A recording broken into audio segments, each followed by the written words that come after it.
Hello, ladies and gentlemen. Let's slow down, make coffee, and chat.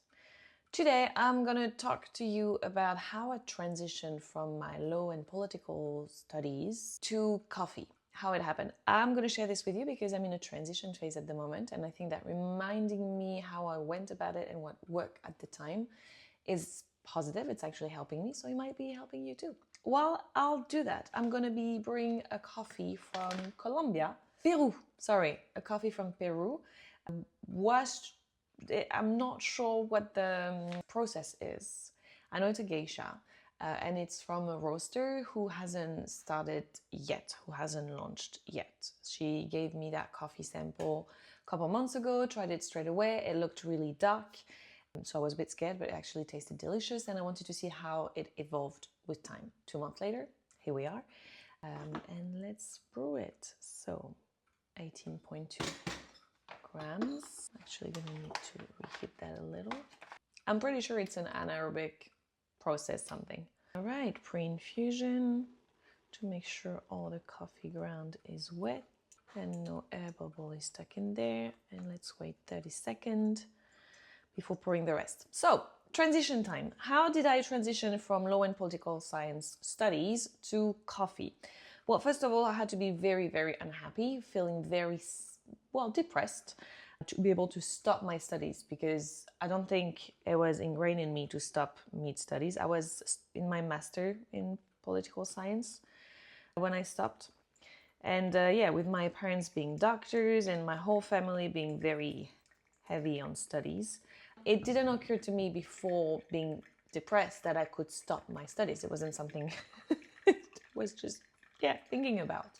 And while I was very sad and quite depressed and I went through a breakup, which didn't help, I decided to stop because I was like, if I'm unhappy now while I'm a student in university, meaning, it's supposed to be the most fun time of my life, if I am depressed now and unhappy, it's probably not going to get any better. To give you an idea, I felt like I wanted to be buried for time to pass by and be unburied once, things would have, gone away. So I stopped.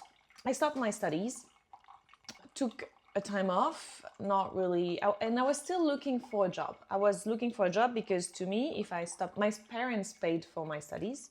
And I was like, if I'm not studying anymore, it's not fair to ask them to pay for my studies. So I did look for a job and I wanted to maybe convert in beauty stuff.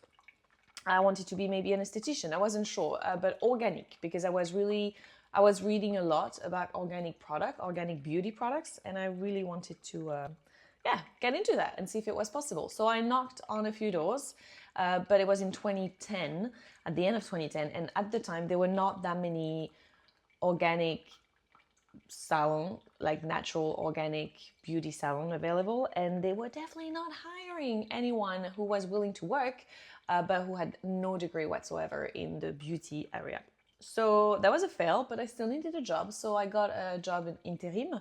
So interim job in retail. I was selling shoes at Le Printemps in Paris. That worked really well, but I only did it for a few weeks before someone from Fendi tried to take me out of this to get them to their place. But then my uncle was like, you know what? Let's not have a hole in your resume. That's not going to look good later. So you might as well do something with this time off studies.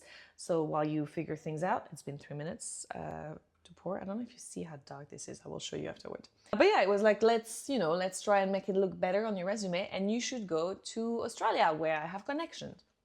I was feeling so bad and so down at the time. I was like, the last thing I need is to go on the other side of the world.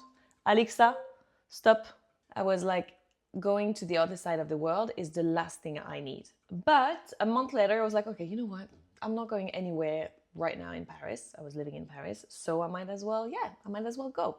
And it was not an easy decision because at that point I had decided to move in with a friend as roommates, and we had already signed the lease. We hadn't moved in. I don't think we had the key yet, but yeah, it was signed.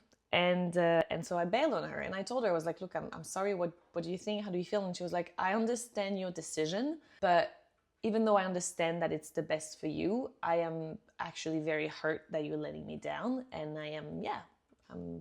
I can't accept it. So that was the end of our friendship. She wouldn't, like, she was very angry at me. But anyway, I went to Australia, and here I started working as a waitress because working in retail wasn't fun for me. I was bored a lot. I thought, like, you expect customers to walk in all the time. You're in that waiting energy, and that wasn't for me. So I started waitressing, and I started waitressing in morning shifts. And that's when Australian people, if you're in a restaurant in the morning, obviously there's going to be a barista there making coffee. And so that's how I first got in touch with the coffee culture from Australia. And I thought it was fun. And then I worked in a coffee shop. Again, I was a waitress. And I did that for over a year, working in coffee shops and restaurants. And then I came back home wondering, okay, am I going to go back to my studies? Like, it was a nice gap here, but I need to figure out what I want to do. And I'm not going to be a waitress all my life. So what is it that I want to do? At that point, I definitely didn't want to go back to my studies. So you know what? First of all, let me show you how dark that is, which is why I was really worried it wouldn't be any good, that it would be too burnt for me. But it didn't taste burnt at all when I first tried it a couple of months ago. But now let's try it today. Maybe the roasty notes show up more. Yes, let's try with this cup. So yeah, I was like, okay, what am I going to do? And I let myself think about it for a while, tried to find a job in like a coffee type of place in France, but it was the winter 2012, so 2011, 2012. And I think it was like a pretty low time for economy in France at that time, maybe Europe, 4 years after the subprime crisis. I think that's when it really hit us. That's how it felt anyway for me coming back from Australia, where there was no economic issue. Anyway, couldn't find a job like this. So I worked at a previous job that I had as a student, and that was, we say hôtesse, so like receptionist, but not really reception work. It's more like standing and, saying hi to people and looking pretty much, although, yeah, that's subjective. And I ended up working in an Nespresso boutique where I was serving people coffees. When they bought coffee capsules, coffee pods, I would then serve them coffee because that was a gift from Nespresso. And that's when I was doing this, and while talking with my family, I realized that I didn't want to go back to my studies. Definitely not something I wanted, and I really wanted to go back to Australia because this is where I felt happy. So I decided to go back, and then I was like, okay, if I go back, what am I going to do? I'm going to study again a little because it's going to help me have a student visa. So I'm going to study management because that's something I would like to get into. So I do have a management degree from Australia. And I got into coffee. I was like, you know what? I loved the coffee shop environment because I would spend a lot of time in coffee shops in Australia. And yeah, that's how I fell in love with the coffee shop culture, the coffee shop vibe, the barista vibe, all of this. So before going back to Australia, I decided to look for a barista course in France, found one in Coutume, Paris. And that's where I met with a very good Australian barista who got me into the specialty coffee culture, which I didn't know at all before meeting her. She was very demanding, which I loved.